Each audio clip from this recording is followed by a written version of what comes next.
Vous rappeliez-vous de quoi nous parlions la semaine dernière? Des signes. Ce qu'il faut savoir, c'est que tous ces signes sont accomplis ou en train de s'accomplir, ou en train de finir de s'accomplir.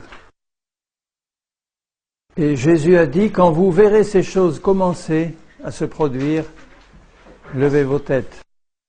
Notre délivrance approche.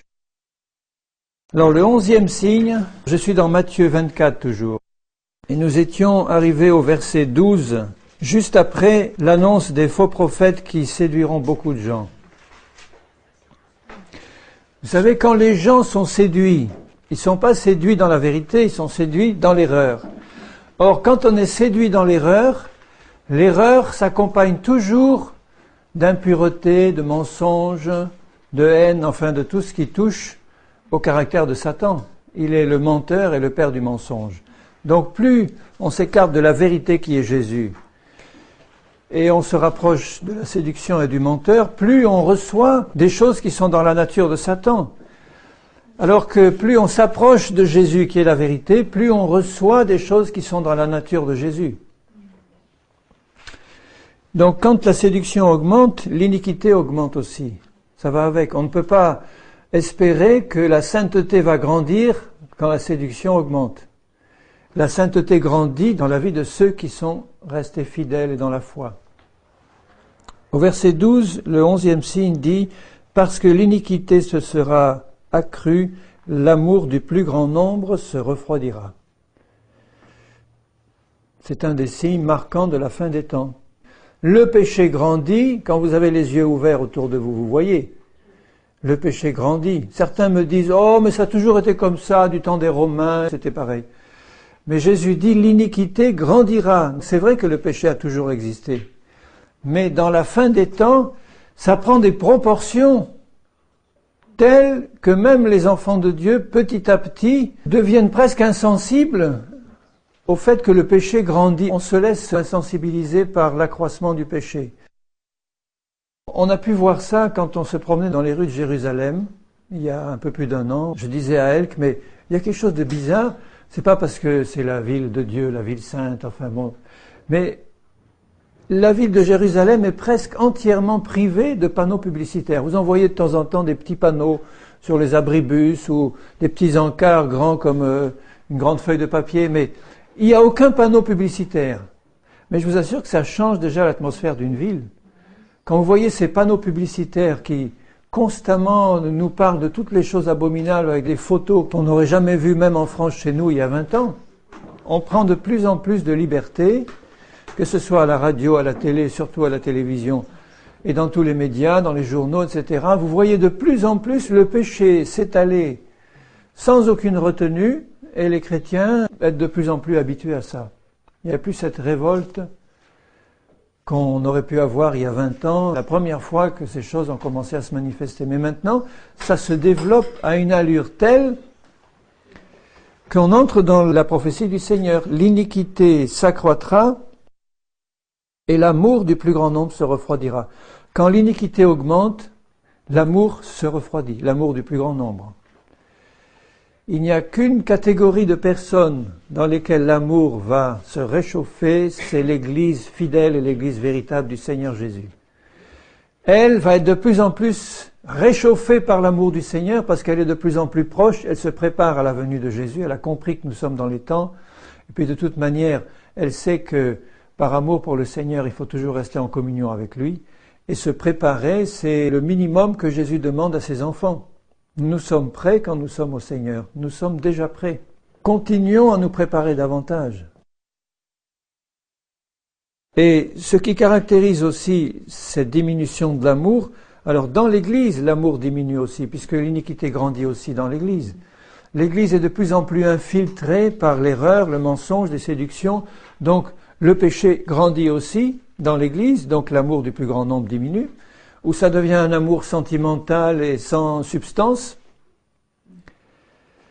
Et ce qui contribue à faire diminuer l'amour dans l'Église, c'est que le message de la croix n'est plus prêché comme il devrait l'être.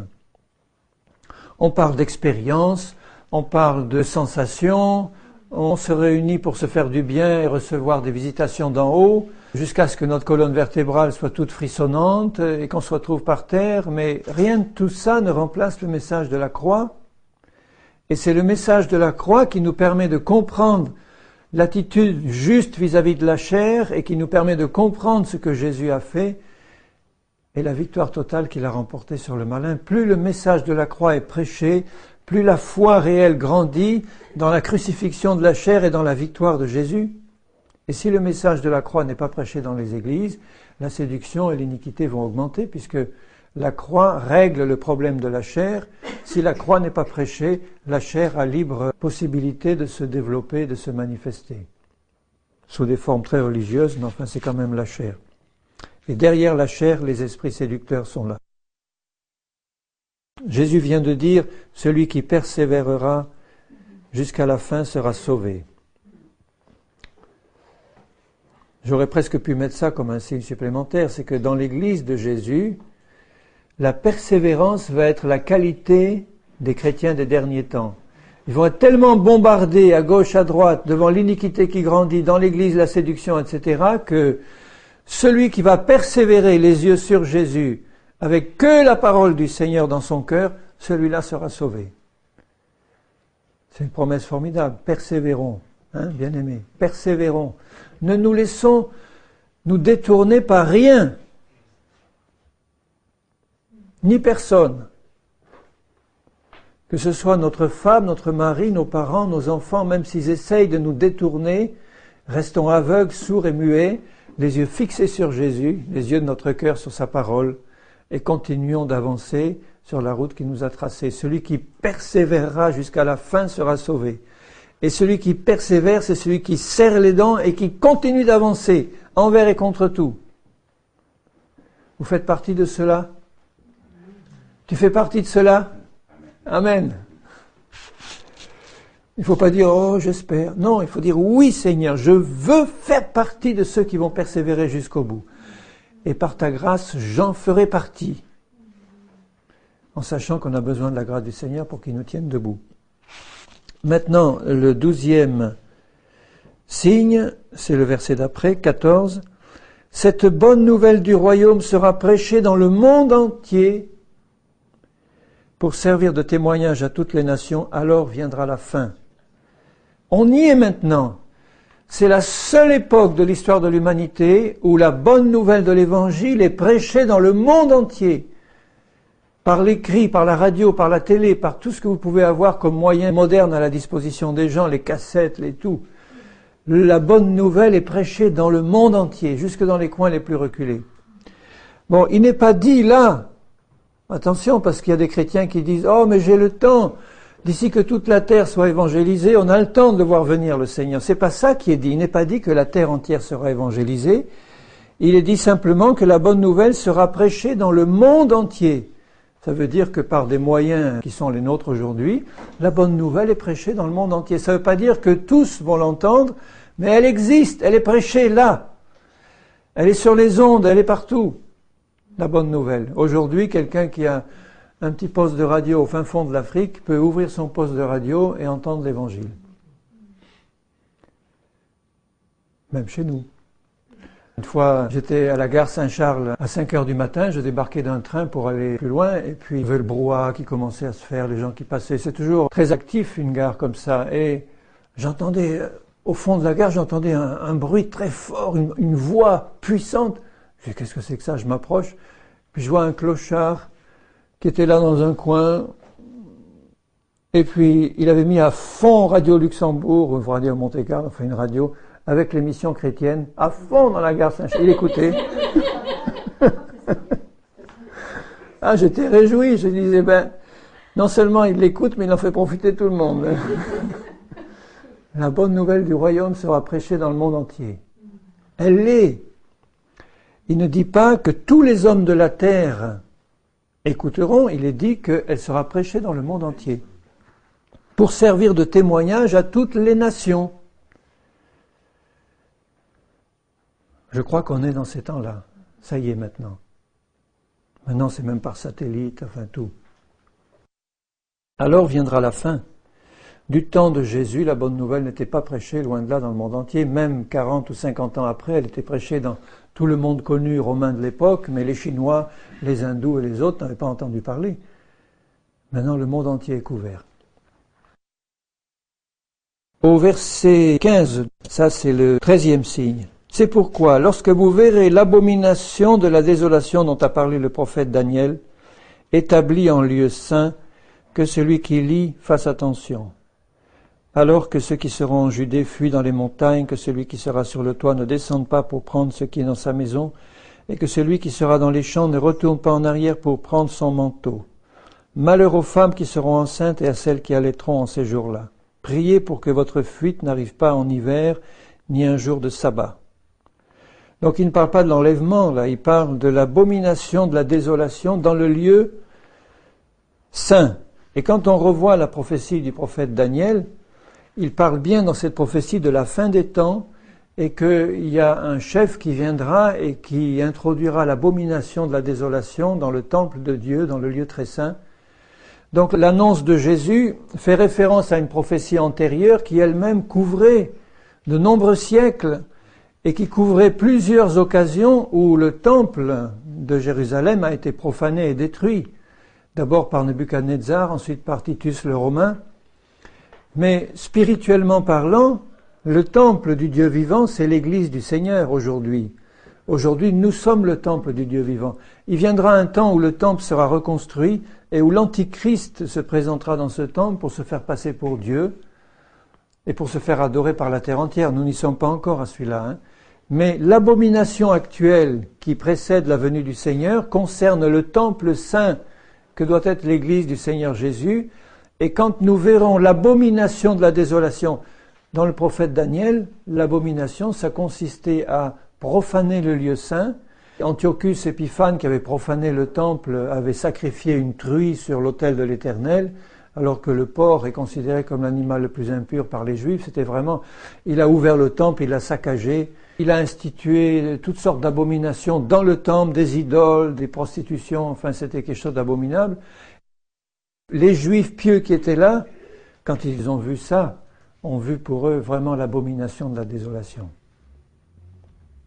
Et pour nous, l'abomination de la désolation aujourd'hui, dans la fin des temps, c'est de voir s'introduire dans l'Église de Jésus-Christ de plus en plus de choses abominables, qui étaient même impensables il y a une vingtaine d'années. On n'osait pas imaginer que des choses pareilles allaient se passer aujourd'hui. Et c'est ce qui se passe aujourd'hui dans beaucoup d'églises chrétiennes, des abominations épouvantables.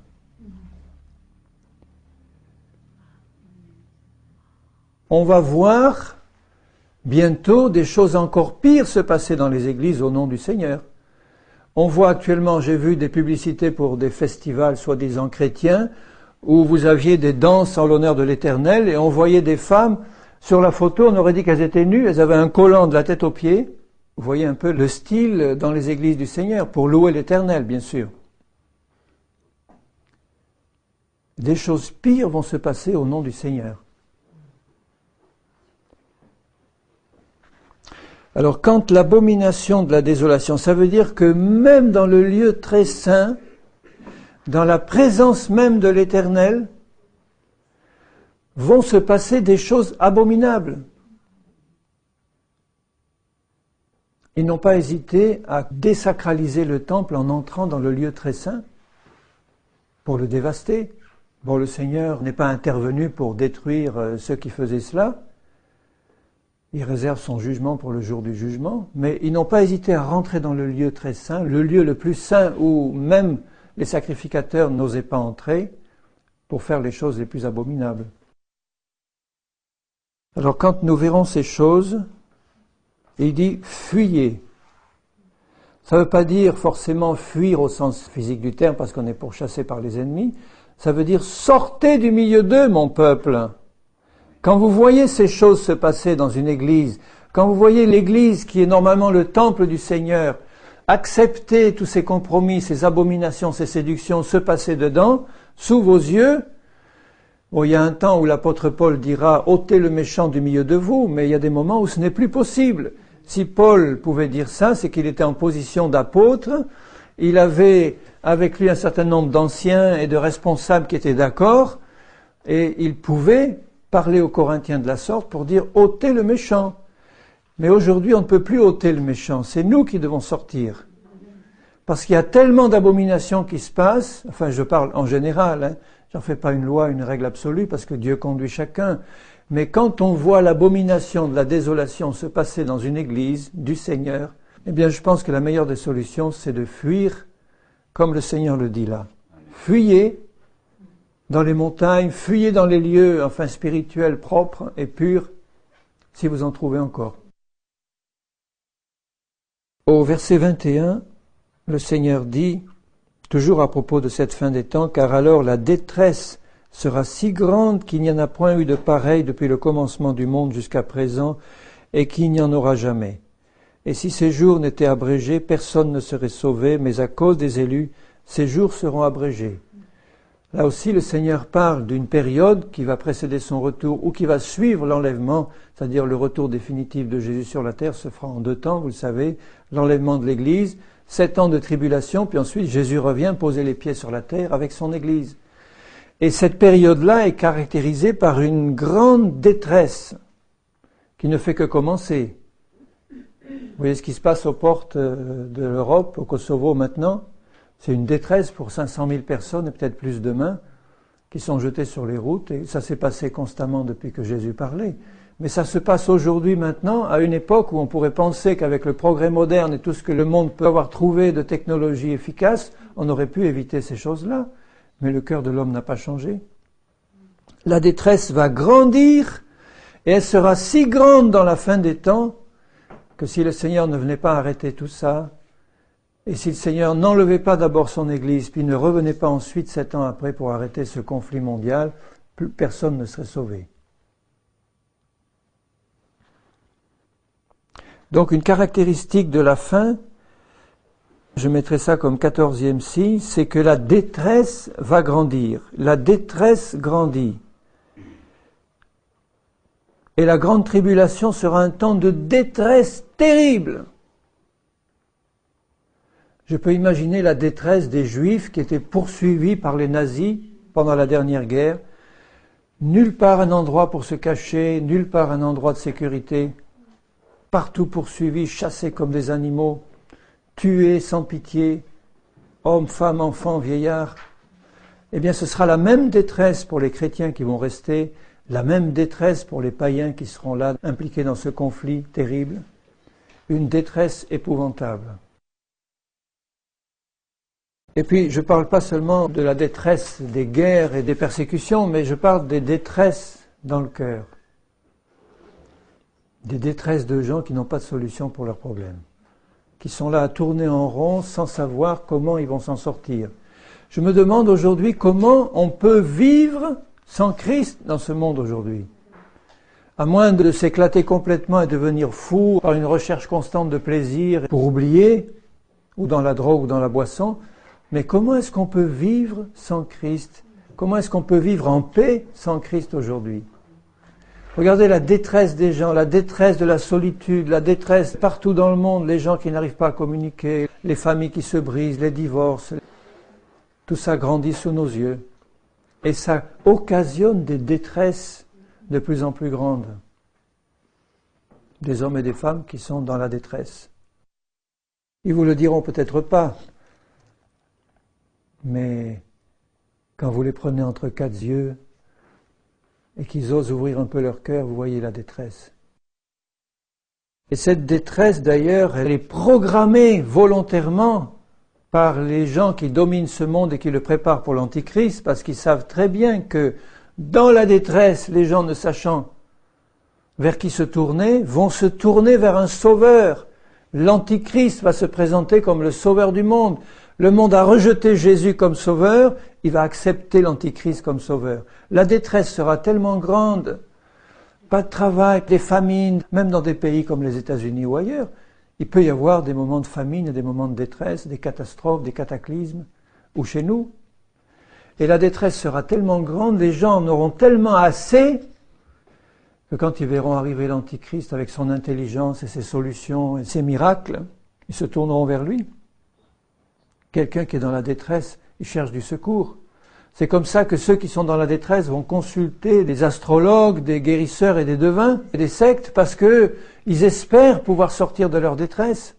Donc la détresse est programmée par tous ces gens-là pour pouvoir préparer le chemin de l'Antichrist. Et c'est pourquoi il ajoute au verset 23, si quelqu'un vous dit alors le Christ est ici ou il est là, ne le croyez pas, parce que la détresse est tellement grande que si quelqu'un crie le Christ est là-bas, il s'est manifesté ou on l'a vu là-bas, les gens vont dire allons-y pour voir, on va peut-être être secourus. N'y allez pas, dit Jésus, restez tranquille, le Seigneur est là dans votre chambre et dans votre cœur. Pourquoi il dit ça? Parce qu'il s'élèvera de faux Christ et de faux prophètes. Plus haut, il parlait de gens qui venaient en son nom en disant « Je suis le Christ ». Là, il parle de faux Christ au pluriel, de faux oins au pluriel, et de faux prophètes. Donc ce verset 24, c'est le 15e signe de faux prophètes et de faux Christ qui feront de grands prodiges et des miracles au point de séduire, s'il était possible, même les élus. Et je l'ai dit et je le répète, beaucoup d'élus sont séduits. Normalement, ça ne devrait pas être possible, mais beaucoup d'élus sont séduits parce qu'ils se jettent tête baissée, sans contrôler, sans vérifier, sans prier, sans lire la Bible pour voir ce qu'elle dit. On leur parle d'un grand réveil mondial, on leur dit attention, Jésus est en train de se manifester là, en Argentine ou ailleurs, et ils y courent et ils y volent. Et souvent, ils reviennent déçus parce qu'ils se rendent compte que toutes les séductions qui sont chez nous fleurissent aussi là-bas. C'est pas tout de gagner des âmes. Il faut aussi les mettre dans le moule de la parole, leur apprendre la vérité et leur apprendre le vrai Jésus et le véritable évangile. Si on va évangéliser des foules et puis qu'ensuite on les met dans des moules abominables où on leur donne des fausses doctrines, une fausse organisation d'église et des systèmes pyramidaux avec encore toutes les traditions des hommes, qu'est-ce qu'elles vont faire ces âmes-là? Elles vont tenir ou elles risquent de tomber aussi dans la séduction. Mais une brebis du Seigneur qui est sur ses gardes et qui fait ce que Jésus dit, c'est-à-dire qui fait attention, qui veille et qui prie, ne sera pas séduite.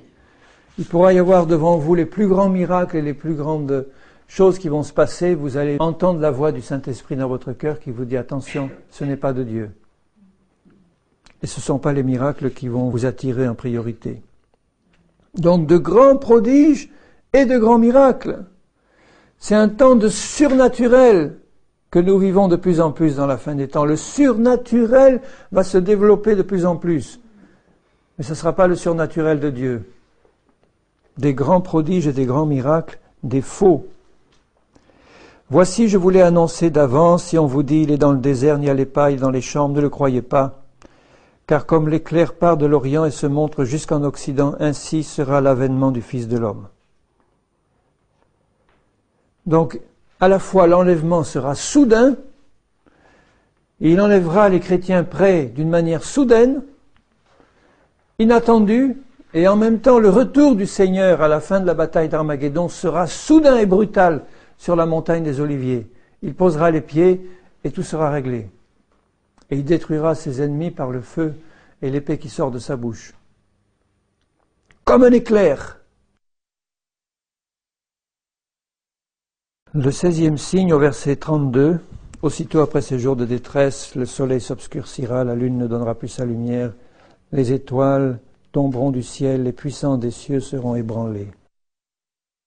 Alors le signe du Fils de l'homme paraîtra dans le ciel, toutes les tribus de la terre se lamenteront, et elles verront le Fils de l'homme venant sur les nuées du ciel avec puissance et une grande gloire. Ça, c'est pas l'enlèvement, ça. Vous voyez que la vision de Jésus, elle couvre toute la période depuis l'enlèvement de l'Église, la grande tribulation et le retour du Seigneur. Ça annonce le retour du Seigneur sur la terre où tout le monde le verra. Alors que l'enlèvement, c'est nous qui montons à la rencontre du Seigneur. Je ne sais pas si les autres nous verront monter. Peut-être qu'ils nous verront comme ils ont vu, les disciples ont vu Jésus monter. Mais enfin, ce qui compte, c'est que nous montions à sa rencontre. Mais quand Jésus reviendra et posera les pieds sur la terre entière le verra et se lamentera. Les Juifs les premiers. Il enverra ses anges avec la trompette retentissante, et ils rassembleront ses élus des 4 vents, depuis une extrémité des cieux jusqu'à l'autre.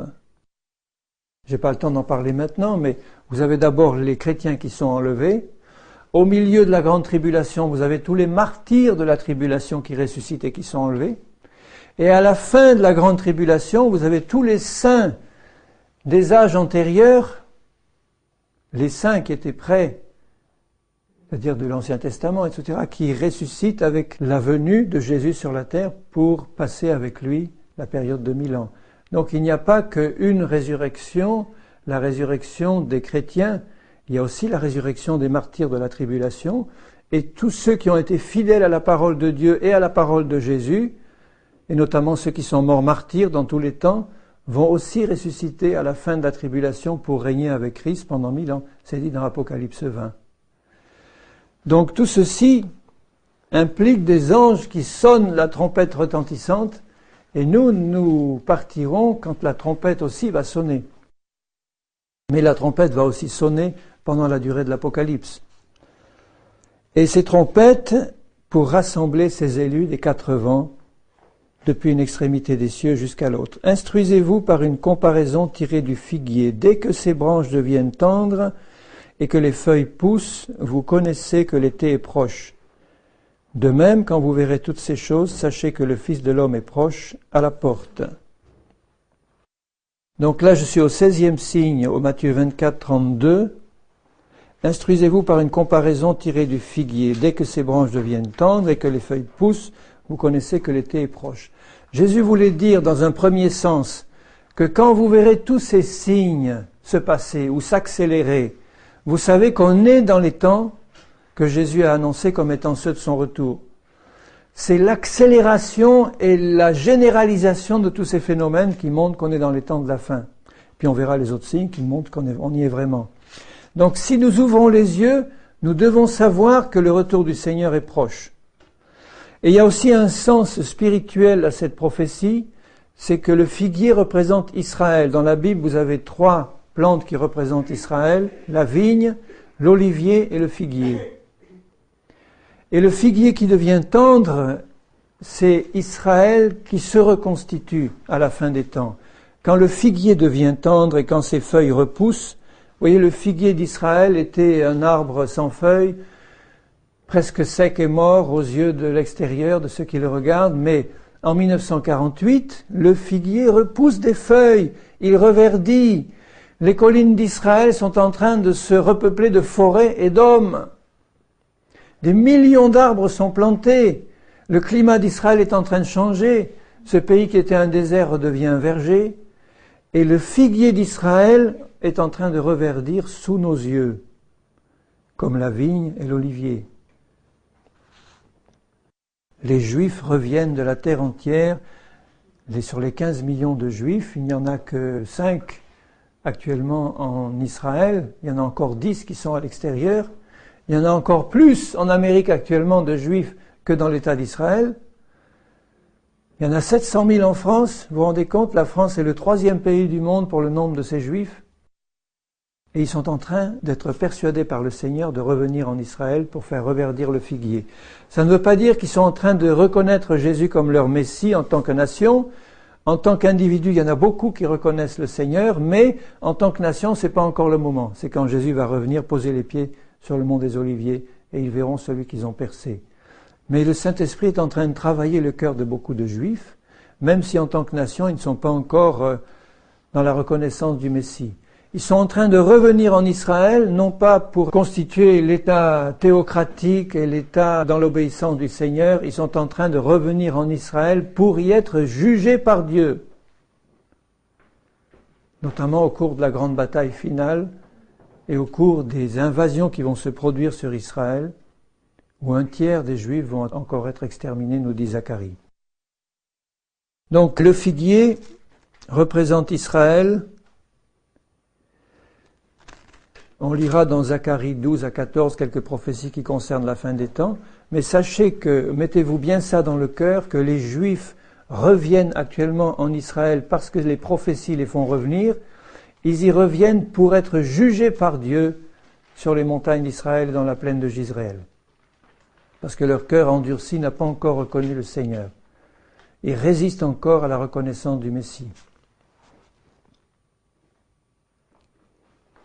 Le 17e signe dans Matthieu 37, Jésus vient de dire « Le jour et l'heure » au verset 36, « Personne ne le sait, ni les anges des cieux, mais le Père seul. » Et il dit au verset 37, « Ce qui arriva du temps de Noé arrivera de même à l'avènement du Fils de l'homme. » Vous voyez, l'avènement du Fils de l'homme, c'est la période de temps qui concerne le retour du Seigneur Jésus et qui commence par l'enlèvement.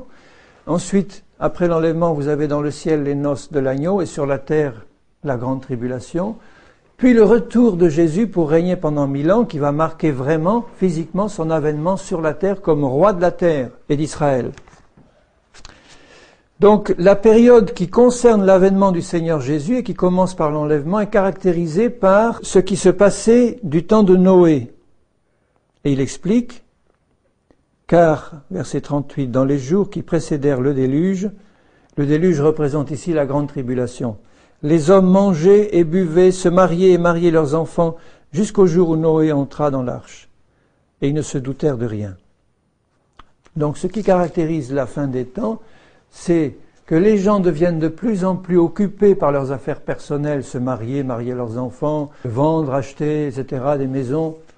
Et ils ne se préoccupent plus ni de Dieu, ni de la catastrophe annoncée par Dieu lui-même et par ses prophètes qui va se passer sur la terre, c'est-à-dire le déluge de feu qui va venir sur la terre, la grande tribulation qui va venir, la parole de Dieu en parle, les prophètes que Dieu envoie encore en parlent, les chrétiens fidèles en parlent, mais autour de vous dans le monde, qu'est-ce que vous voyez? Malgré la détresse, malgré tout ce qui se passe, pas un signe de vraie repentance, les hommes continuent à vaquer à leurs occupations, et puis à se marier, à marier leurs enfants, comme si de rien n'était.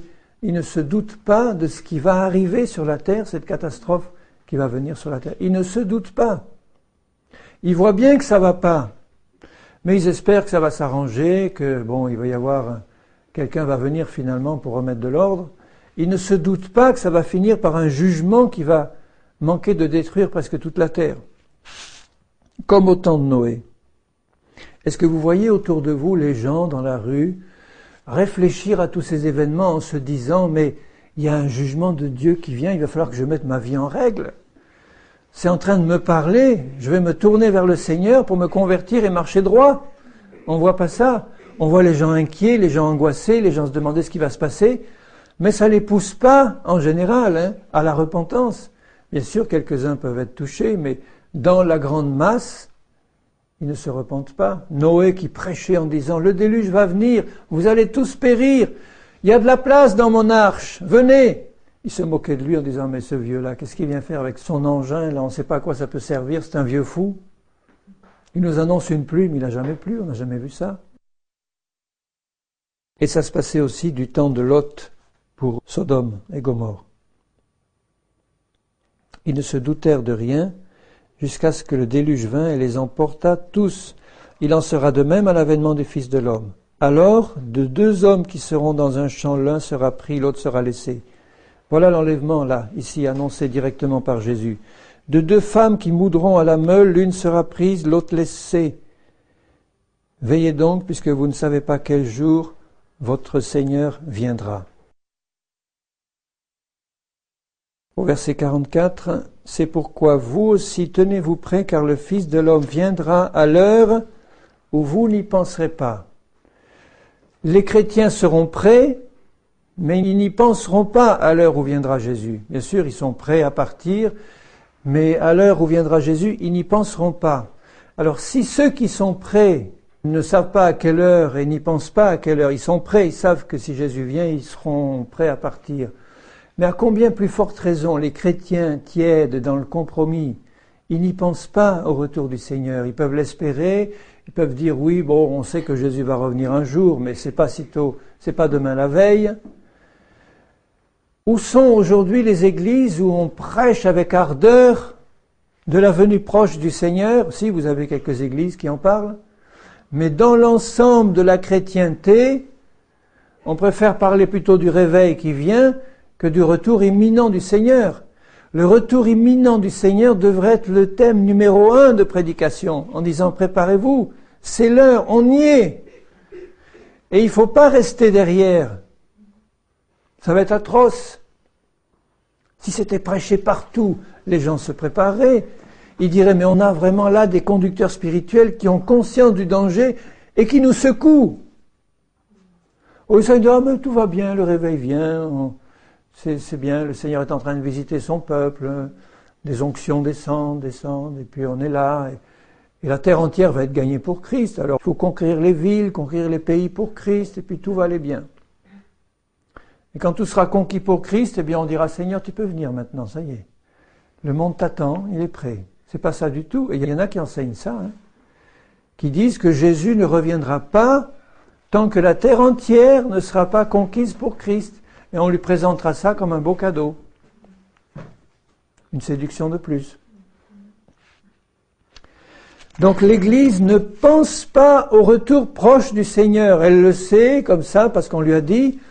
Mais si elle le vivait dans le fond de ses entrailles en disant « On y est maintenant, je sais, le Saint-Esprit m'a parlé, sa parole aussi. On est dans les temps. » Si quelqu'un vous disait « Il te reste 1 heure à vivre », comment tu emploierais cette heure?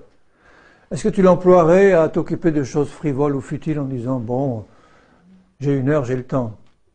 Tu irais vers les choses sérieuses, tu mettrais ta vie en règle, tu occuperais de tes affaires, ta famille, comme quand le prophète est allé trouver le roi Ézéchias. Tu vas mourir, mets ta maison en ordre.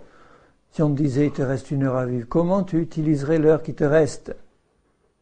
Eh bien, l'Église, elle est dans cette situation-là. On lui dit, Jésus arrive, peut-être dans la minute qui suit, dans l'heure qui suit, et tu t'occupes de quoi? De futilité, de balivernes, de bêtises. Au lieu de te préparer et de dire dans cette heure qui suit, je vais être un instrument puissant pour le Seigneur pour en arracher encore quelques-uns du feu. Soit des âmes perdues qui ne te connaissent pas, Seigneur, soit des chrétiens qui ne sont pas prêts. Que ce soit dans la prière, l'intercession. Tu vois, on n'a pas la conscience dans l'Église de l'urgence du retour du Seigneur Jésus. Et c'est un des signes de la fin. Je mettrai ça en 18e, Matthieu 24, 44. Le Fils de l'homme viendra au moment où vous n'y penserez pas. Je ne parle pas seulement de chrétiens prêts qui ne savent pas exactement l'heure et la seconde, mais de l'Église de Jésus qui n'a pas du tout le sens de l'urgence, du tout, et qui ne se prépare pas comme si le Seigneur allait vraiment venir dans l'heure qui suit. Le 19e signe dans Matthieu 25, c'est la parabole des vierges sages et des vierges folles. Je ne vais pas la lire tout entière, mais la leçon qu'il faut retenir de cette parabole, puisque Jésus dit « Alors, le royaume des cieux sera semblable à 10 vierges, qui, ayant pris leur lampe, allèrent à la rencontre de l'époux. » Et on voit bien qu'au milieu de la nuit, un cri retentit, l'époux est là, et il y en a 5 qui entrent dans la salle des noces, 5 qui sont laissés dehors. Elles sont toutes vierges. Donc il ne s'agit pas de pécheurs du monde, ce sont des vierges. Ce sont des hommes et des femmes qui ont été rachetés par le sang de Jésus, sinon ils ne seraient pas appelés vierges. Mais la différence entre les vierges folles et les vierges sages, au moment du retour de Jésus, au milieu de la nuit, c'est que les vierges sages avaient leurs lampes pleines d'huile, elles étaient remplies du Saint-Esprit. Les autres étaient vierges, elles étaient sauvées, mais elles n'étaient pas remplies du Saint-Esprit. Le Seigneur vient enlever une église qui est née de nouveau, qui est baptisée d'eau par immersion et qui est remplie de l'Esprit. Et être rempli de l'Esprit, c'est avoir constamment sa réserve pleine. Parce que tu risques, si elle n'est pas pleine, de ne pas pouvoir arriver jusqu'au moment où l'heure va sonner, l'heure de l'arrivée de Jésus.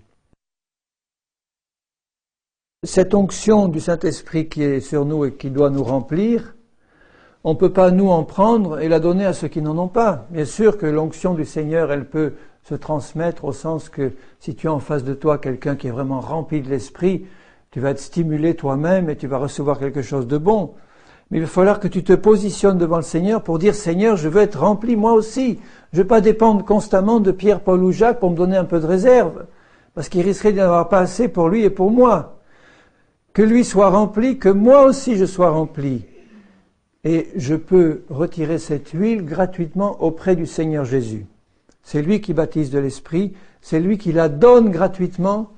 Il n'est pas question d'aller l'acheter contre quelque chose, il la donne, mais l'achat ici qui nous est demandé de faire, ça veut dire que je dois quand même payer un prix pour être rempli du Saint-Esprit. C'est gratuit, mais je dois payer un prix. Et le prix, c'est ma persévérance dans la fidélité, c'est ma persévérance dans l'amour pour le Seigneur et pour sa parole. Je ne peux pas faire n'importe quoi en disant je serai rempli quand même. Donc c'est gratuit, mais j'ai un prix à payer. Je dois demander avec foi et recevoir avec foi. Et pendant qu'elles allaient en acheter, l'époux arriva, la porte était fermée, et Jésus finit par dire, au verset 12, « Je vous le dis en vérité, je ne vous connais pas. » Je ne vous connais pas comme étant digne de rentrer avec moi dans la salle des noces de l'agneau. Et le Seigneur répète, « Veillez donc, puisque vous ne savez ni le jour ni l'heure. » Si aujourd'hui ta réserve est basse, il est encore temps de la remplir auprès du Seigneur Jésus. Dire, Seigneur, je viens auprès de toi parce que je sens que ma réserve d'huile est basse. Je te demande de me remplir ce soir même. Et le Seigneur le donne, il dit, il donne avec libéralité, sans reproche. Il va te remplir aussitôt. Donc voyez la grande responsabilité de ces vierges. C'est de ne pas avoir prié le Seigneur Jésus de les remplir d'huile, il l'aurait fait sans problème. Elles ont négligé, elles n'ont pas été dans la foi, elles n'ont pas demandé. Toutes se réveillèrent et toutes allèrent à la rencontre de l'époux, mais il n'y en a que 5 qui sont rentrés, parce qu'elles n'avaient pas assez d'huile. Donc à la fin des temps, il n'est pas seulement indispensable de se réveiller personnellement pour voir dans quelle époque on est et pour nous préparer, il est indispensable d'être en permanence rempli. Toujours une réserve abondante.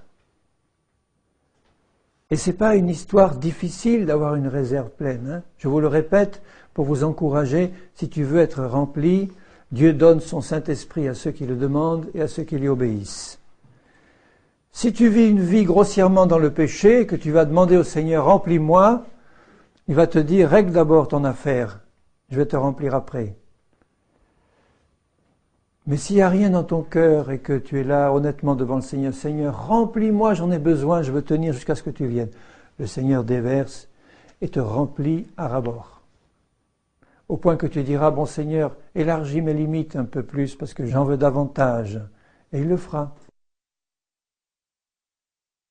Le 20e signe, alors maintenant j'aborde le chapitre 21 de Luc, parce qu'il y a dans ce chapitre 21 des signes qui sont déjà abordés par Matthieu, dont nous ne parlerons pas, mais des signes nouveaux qui ne sont que dans ce chapitre 21, et je voudrais les mentionner. Au verset 11, le Seigneur dit, il y aura de grands tremblements de terre, ça Matthieu nous l'a déjà dit, mais là, il y a quelque chose dont Matthieu ne parle pas, et il y aura en divers lieux des pestes et des famines. Donc le Seigneur avait parlé des tremblements de terre et des famines, mais là, il parle des pestes. Et vous savez ce que c'est qu'une peste? C'est une épidémie. Donc il y aura des maladies qui vont se répandre en divers lieux, des choses nouvelles et des choses graves qui vont caractériser la fin des temps. Et actuellement, ceux qui travaillent dans les milieux médicaux le reconnaissent. Il y a des maladies nouvelles qui apparaissent. Le sida en est une, mais ce n'est pas la seule. Des épidémies qui se répandent. Il y a une résistance de plus en plus forte aux antibiotiques et aux médicaments, à tel point que certains médecins ou chercheurs se demandent s'ils vont pouvoir en trouver suffisamment pour pouvoir répondre aux nouveaux besoins, parce que les microbes s'adaptent. Et maintenant, ils résistent très bien aux antibiotiques connus. Et on sait très bien l'effet que ça peut faire si vous êtes bourré d'antibiotiques pendant des années. Vous êtes plus sensible à l'effet de ces antibiotiques. Là, il y aura des pestes, des épidémies. Le sida, c'en est une. Et vous voyez, l'épidémie de sida, comme elle touchait d'abord les homosexuels, les drogués, après c'était les hétérosexuels et par contact, mais c'était d'abord des milieux qui vivaient dans le péché et qui ont ouvert par ce péché la porte à une maladie que des hommes et des femmes qui vivaient dans la pureté n'ont jamais contactée. Des jeunes qui n'ont jamais eu des rapports en dehors du mariage ou des couples mariés qui vivent dans la sainteté de Dieu n'attrapent pas le sida. À part les injections dans les opérations dans les hôpitaux. Malheureusement, ça aussi c'est triste à voir. Que ceux qui vont se faire opérer dans les hôpitaux, on leur injecte du sang contaminé et puis ils se retrouvent avec une maladie sur le dos. Mais qu'est-ce qu'ils sont allés faire dans un hôpital pour se faire opérer alors que Jésus est merveilleux pour guérir gratuitement par la foi? Eh oui. Mais c'est un des signes de la fin. Quand le Seigneur viendra, trouvera-t-il la foi sur la terre? Il n'en trouvera pas beaucoup. Au verset toujours 11 de Luc, encore un signe, il y aura des phénomènes terribles.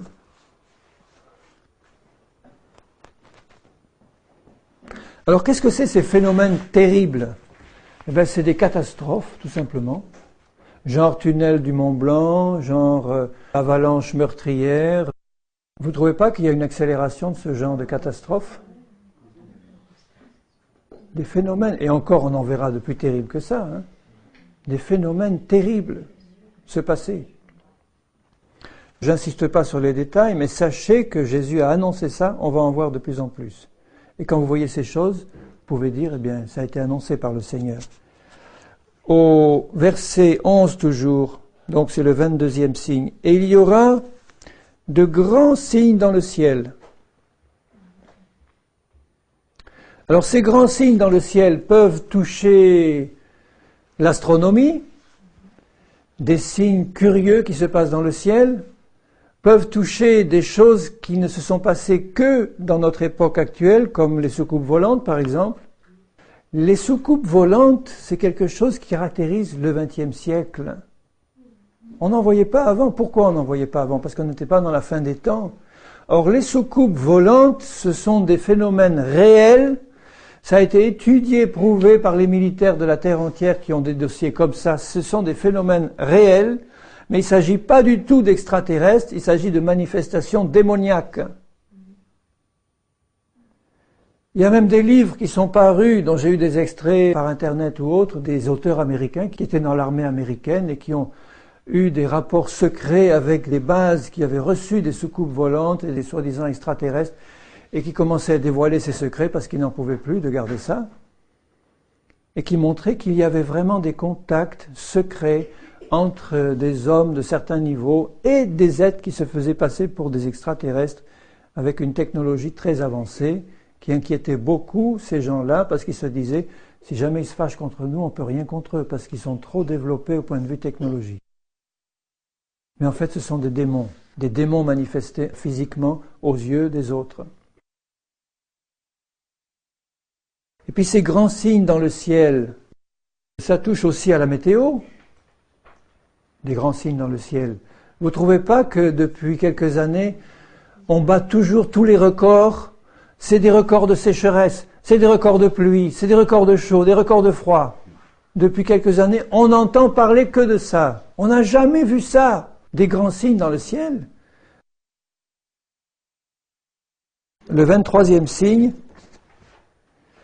ça aussi c'est fantastique.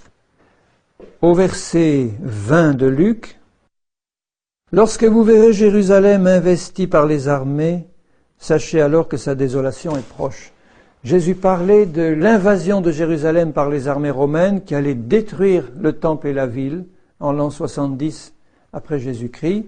Mais il poursuit à la fin de ce passage, il dit au verset 24, « Ils tomberont sous le tranchant de l'épée, ils seront amenés captifs parmi toutes les nations. » C'est le cas, les Juifs ont été dispersés dans le monde entier. Et Jérusalem sera foulée aux pieds par les nations jusqu'à ce que les temps des nations soient accomplis, c'est-à-dire terminés. Les temps des nations, ça veut dire que depuis ce temps-là, depuis l'Empire romain, puis ensuite ça a été l'Empire grec orthodoxe de Constantinople, et puis les Turcs et les Ottomans, Jérusalem a été constamment occupée par les nations. Même après l'indépendance d'Israël en 1948, ils ne contrôlaient pas la vieille ville de Jérusalem. C'est en 67 que Jérusalem tout entière est redevenue la capitale des Juifs. Donc le temps des nations pour Jérusalem s'est terminé en 67. Et même si les 42 autres signes avaient tous été réalisés il y a 1000 ans, il manquait encore celui-là. Là, il est accompli, c'est fait, 67. Il dit « Jérusalem sera foulée aux pieds par les nations ». Ça veut dire que les nations, ce sont les États qui ne sont pas juifs, qui allaient conquérir Jérusalem et prendre possession de Jérusalem. Donc les Juifs n'avaient plus aucun droit sur Jérusalem. Et il fallait que les temps des nations finissent pour Jérusalem, c'est-à-dire que les Juifs reprennent le contrôle comme ils l'avaient avant. Et ça n'a jamais été le cas depuis 2000 ans. Or, en 1967, à la guerre des 6 jours, ils ont reconquis la vieille ville de Jérusalem et ils en ont fait la capitale unifiée, éternelle de l'État d'Israël. Ce n'est qu'en 67 que ça a été fait. Donc c'est un des signes de la fin qui n'était pas encore réalisé jusqu'en 1967. Au verset 25, c'est le 24e signe.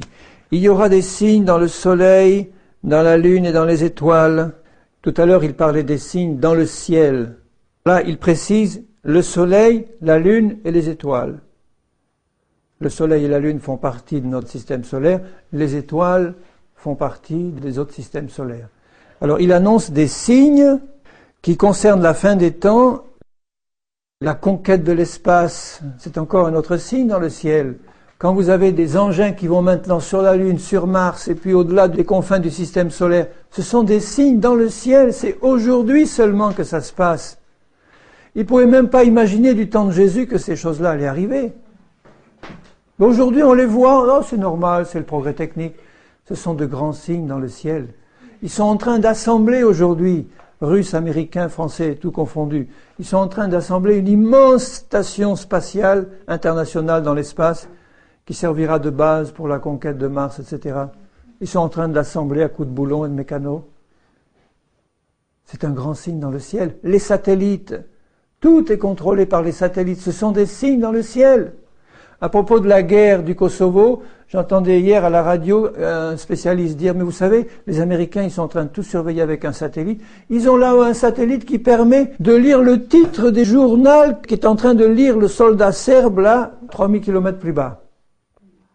Des détails de 12 cm de large. On est contrôlé par tous ces gens-là qui nous surveillent. Ce sont des signes dans le ciel. Les signes sur la Lune, c'est les traces de pas de l'homme sur la Lune. Ça a été un signe de notre temps. Ça veut dire aussi que le Seigneur prévoit qu'il y aura un certain nombre de cataclysmes cosmiques qui vont se passer dans le Soleil, la Lune et les étoiles autour de nous. Je lisais une revue scientifique là, il y a quelque temps qui montrait qu'en observant avec leur super télescope là, Hubble dans l'espace une galaxie lointaine qui était à 15 milliards d'années, ils ont découvert, et viennent de le découvrir maintenant, que la théorie de la relativité générale d'Einstein était vraie, puisqu'il y avait un aspect qui n'avait pas encore été prouvé. Ils ont réussi à le prouver maintenant. Et ils ont filmé en direct l'explosion d'une supernova énorme dans une galaxie qui avait 15 milliards d'années de lumière de là. Et on la voyait sur la photo. Une galaxie, c'est quelque chose d'énorme. La galaxie de la Terre, elle fait 100 000 années-lumière de diamètre. Vous voyez le temps que met la lumière, 300 000 km/s, elle met 100 000 ans à traverser notre galaxie. Eh bien, il y avait une galaxie lointaine où il y avait une étoile qui a explosé sous leurs yeux, et la lumière de cette étoile a illuminé toute la galaxie pendant quelques heures. Et ils ont dit, c'est la première fois qu'on observe ça directement sous nos yeux. Et si cette chose-là s'était passée dans notre galaxie, Une étoile qui explose à 80 000 années-lumière, ça veut dire que pendant quelques heures, on aurait eu 2 soleils dans l'espace de la même splendeur, ensemble côte à côte. Si cette chose-là se passait dans notre galaxie, vous vous rendez compte? Mais en tout cas, ces choses-là n'ont jamais été observées avant. On le voit aujourd'hui. Les moyens permettent de le voir. Et au verset 25, alors ça c'est un signe qui est vraiment particulier. Tout à l'heure il parlait de détresse. Au verset 25, 25e signe, sur la terre, il y aura de l'angoisse chez les nations qui ne sauront que faire au bruit de la mer et des flots, les hommes rendant l'âme de terreur dans l'attente de ce qui surviendra sur la terre. Donc d'abord l'angoisse. Or l'angoisse, c'est pas tout à fait la même chose que la détresse. La détresse, c'est quand on est vraiment désespéré. L'angoisse, c'est quelque chose de permanent et qui touche dans les viscères. C'est la crainte qui nous prend et l'angoisse qui prend les populations qui vont pas savoir ce qui va se passer pour la terre. Alors si je vous disais que l'angoisse est un sentiment très répandu aujourd'hui dans les populations du monde entier, surtout dans nos milieux occidentaux, vous seriez étonnés. Aujourd'hui, la France est le premier pays mondial pour la consommation de médicaments anti-angoisse. Premier pays mondial, bien avant les États-Unis, l'Allemagne, 3 fois plus qu'en Angleterre. On a un record mondial. Et pourtant, aux yeux du monde entier, la France est considérée comme un des pays où il fait le mieux vivre. On est bien en France, on mange bien, un pays équilibré, etc. La France est considérée par une enquête que j'ai lue il n'y a pas tellement longtemps, je ne sais plus quel organisme l'a fait, comme le pays au monde où on vit le mieux. Je ne dis pas où les gens ont le plus d'argent, mais où on vit le mieux, d'après un certain nombre de critères de qualité de vie, etc. Alors le pays qui est considéré comme celui où on vit le mieux a un record mondial de médicaments anti-angoisse. Vous trouvez ça normal ? Oui, c'est très, très paradoxal. Ça veut dire que ce bonheur apparent ne suffit pas à remplir le cœur des gens. Il leur manque Jésus. Il y a une angoisse devant la mort, il y a une angoisse devant ce qui va se passer pour la terre, pour la France, est-ce qu'on va s'en sortir? Et quand je vous dirai que les psychiatres, merci Seigneur d'avoir sorti de la psycho, les psychiatres qui sont censés apporter la solution aux gens qui viennent les consulter pour leurs problèmes personnels, il est prouvé que c'est la profession où il y a le taux de suicide le plus élevé. Moi, je trouve ça normal parce que ils sont tellement envahis de gens qui viennent leur parler de leurs problèmes, et ils n'ont pas de solution, aucune solution. Et puis en plus, tous ces démons et ces esprits qui sont là et qui les attaquent en permanence, ils sont là submergés, et c'est pas étonnant qu'ils finissent par dire, bon ben, j'ai rien à leur apporter, qu'est-ce que je fais là? L'angoisse. Et toujours au verset 26, là c'est le 26e signe, les hommes rendant l'âme de terreur dans l'attente de ce qui surviendra pour la terre, car les puissants des cieux seront ébranlés.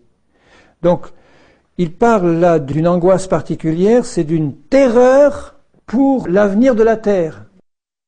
Dans l'attente de ce qui surviendra pour la terre.